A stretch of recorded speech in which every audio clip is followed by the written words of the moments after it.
વેરાવળમાં જવાબદાર અધિકારીઓની મીઠી નજર હેઠળ દારૂ ઠલવાતો હોવાની ચર્ચા।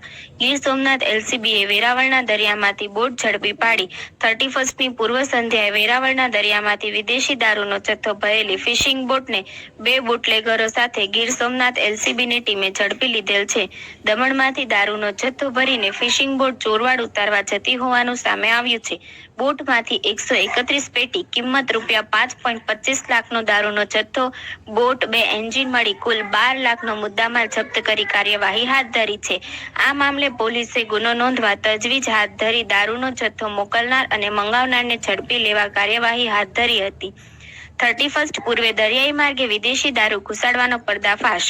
31 પૂર્વે દરિયાઈ માર્ગે વિદેશી દારૂ જથ્થો ઘુસાડવાના કિમિયાઓ ગીર સોમનાથ એલસીબીએ પર્દાફાશ કર્યો છે। જે અંગે જાણવા મળેલ વિગત મુજબ સંઘ પ્રદેશ દમણમાંથી એક ફિશિંગ બોટ વિદેશી દારૂનો જથ્થો ભરીને ગીર સોમનાથના દરિયામાં આવી રહી હોવા અંગે પોલીસને બાતમી મળી હતી, જેને લઈ ગઈકાલે 30 ડિસેમ્બર બપોરે એલસીબી પીઆઈ એબી જાડેજા સ્ટાફ સાથે 2 ખાનગી ફિશિંગ બોટમાં સવાર થઈને દરિયામાં તપાસ અર્થે ગયા હતા।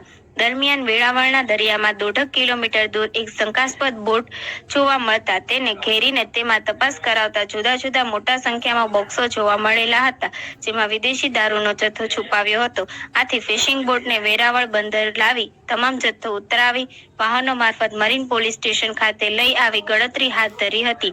31ને લઈ છેલ્લા થોડા દિવસોથી વેરાવળ શહેરમાં પણ છુપી રીતે રેમ્બો, પપ્પુ, ગિરિયો નામના બુટલેગરો જવાબદાર અમુક પોલીસની મીઠી નજર હેઠળ દારૂનો છૂટો જથ્થો નાખી રહ્યા હોવાની છડેચોક ચર્ચાઓ થઈ રહી છે।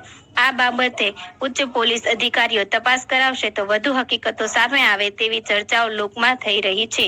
Bureau report, Mahadev, the times news, Gir Somnath.